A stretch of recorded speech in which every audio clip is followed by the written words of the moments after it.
आपकी दोस्त और इस वीडियो की होस्ट फैनी पटेल। आज हम जा रहे हैं वेस्टफील्ड शॉपिंग करने सोनू के लिए, क्योंकि कल सोनू का बर्थडे है और मैं सोच रही हूँ उसके लिए एक गिफ्ट पैक बनाने का, पूरा हैम्पर जैसा। और उसके लिए मेरे पास बस आज का दिन है। ट्रेन पकड़ के मैं आ गई वेस्टफील्ड। यहाँ पे मेरे साथ साथ बहुत सारे और लोग भी शॉपिंग करने आए हुए थे बिकॉज वीकेंड था। अब मुझे एग्जैक्टली तो पता है नहीं कि मुझे बनाना क्या है, क्या डालना है गिफ्ट पैक में। सो मैंने एक शॉप चूज़ की, एक स्टोर चूज़ किया और सब चीज़ें एक्सप्लोर करना शुरू किया।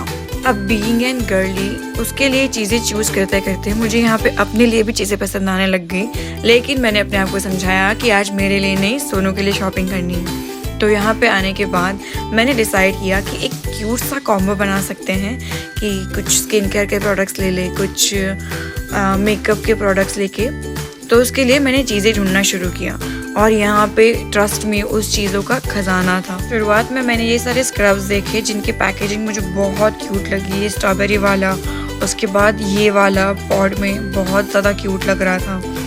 ये देखते देखते मेरी नज़र इस सिट्रस वाले सेट पे पड़ी। ये भी बहुत अच्छा था, क्वालिटी था। फिर मैंने सोचा ये कॉफ़ी वाला भी ले सकते हैं क्योंकि आजकल उसको कॉफ़ी वाले प्रोडक्ट्स पसंद आ रहे हैं। स्क्रबिंग सेक्शन में मैं इतनी ज़्यादा कंफ्यूज हो गई कि मैंने वो स्कीप मार के मैं आ गई बैग सेक्शन में। यहाँ पे ब्रांडेड बैग्स का बहुत अच्छा कलेक्शन था। उसमें भी मेरा अगेन कंफ्यूजन था बिकॉज मैं अकेली पहली बार शॉपिंग करने आई हूँ।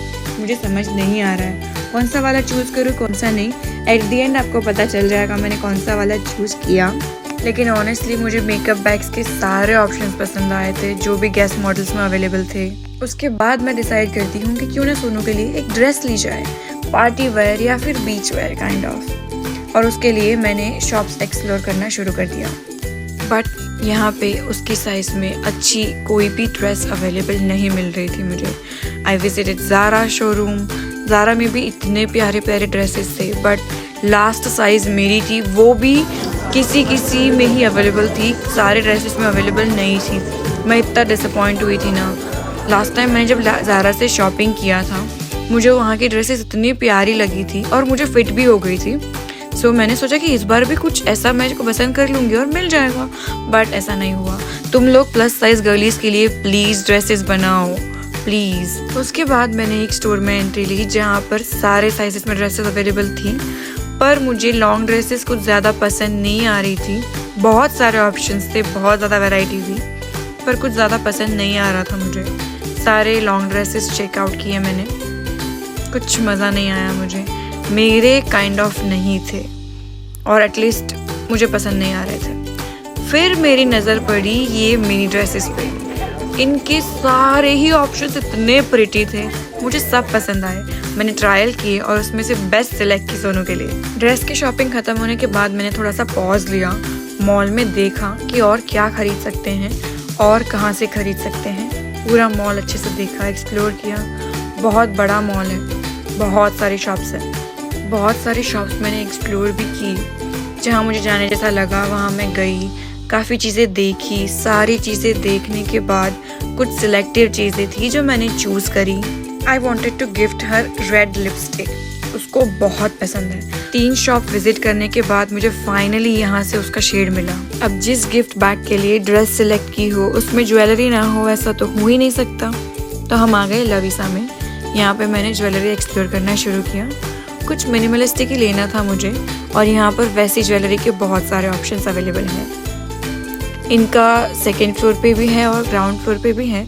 मैंने दोनों चेकआउट किए हैं। उसके बाद मुझे कुछ ऑप्शंस पसंद आए, जैसे नेक पीस में ये वाला है और उसके बाद ये भी मुझे पसंद आया, ये इनफाइनाइट वाला है। इनफाइनाइट पैटर्न ना मुझे बहुत अट्रैक्ट करती है। तुम खुद देखो वो कितना प्यारा लग रहा है। एक सेकेंड। तो मैंने कुछ पीस सेलेक्ट किए, फिर रिंग्स सेलेक्ट की, ईयररिंग सेलेक्ट की और उसके बाद बिलिंग करवा लिया। अभी ज्वेलरी के बाद फाइनल स्टेप था card factory. I just love this space. यहाँ पे तुम्हें डेकोरेशंस के, बर्थडे कार्ड्स के इतने अच्छे ऑप्शंस, इतने ज़्यादा ऑप्शंस मिलते हैं ना। इतने सारे कार्ड्स हैं, उसमें से मुझे सिलेक्ट करना था। मैंने देखा यहाँ पे बहुत सारी और भी क्यूट क्यूट चीज़ें थी, जैसे कि छोटी सी डायरी। उसके बाद ये फ्रेंड्स का कुछ तो है, लटकाने के लिए है डोर पे या फिर मेमोरीज में कहीं पे। बहुत क्यूट लगा, मैंने वो भी बाय किया।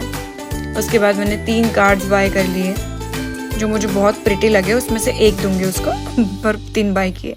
Then I start exploring bags, क्योंकि हम गिफ्ट बैग बना रहे हैं तो एक अच्छी खूबसूरत बैग का होना बहुत जरूरी है। पिंक वाली बैग सबसे अलग उठ के आ रही थी, लुक भी बहुत प्यारा था उसका, तो मैंने डिसाइड किया कि मैं इन सब में से ये पिंक वाली बैग ही खरीदूंगी। 1 मिनट देखो अच्छे से,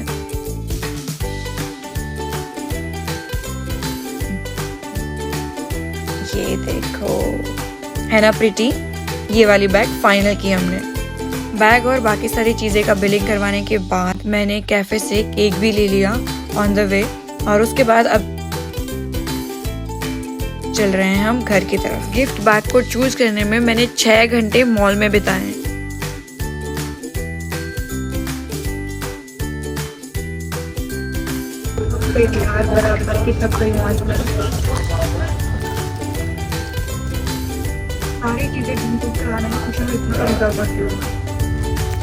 लेकिन अभी हमारा काम खत्म कहाँ हुआ है, अभी तो बस बैग लेके आए हैं, बैग बनाना बाकी है।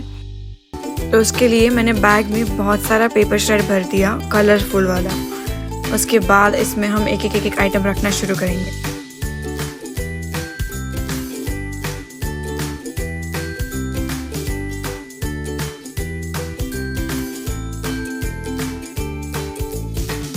मैंने ये चूज करके नहीं किया, बट देखो मेरा पूरा थीम डार्क और लाइट पिंक के अराउंड मैच हो गया है और ये कितना अच्छा लग रहा है।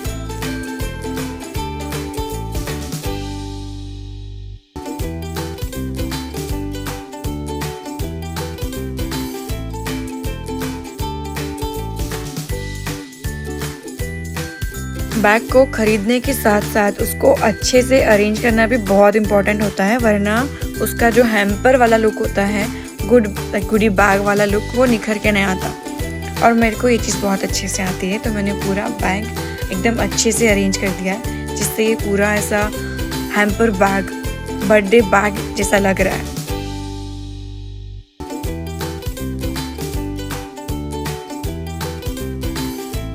और ये फाइनल चीज़ के साथ हमारा पूरा बर्थडे बैग रेडी है।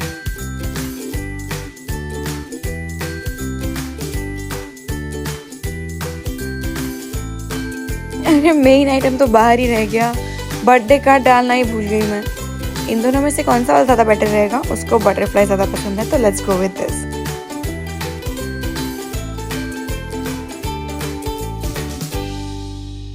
अब फाइनली हमारा बर्थडे बैग रेडी है सोनू के पास जाने के लिए।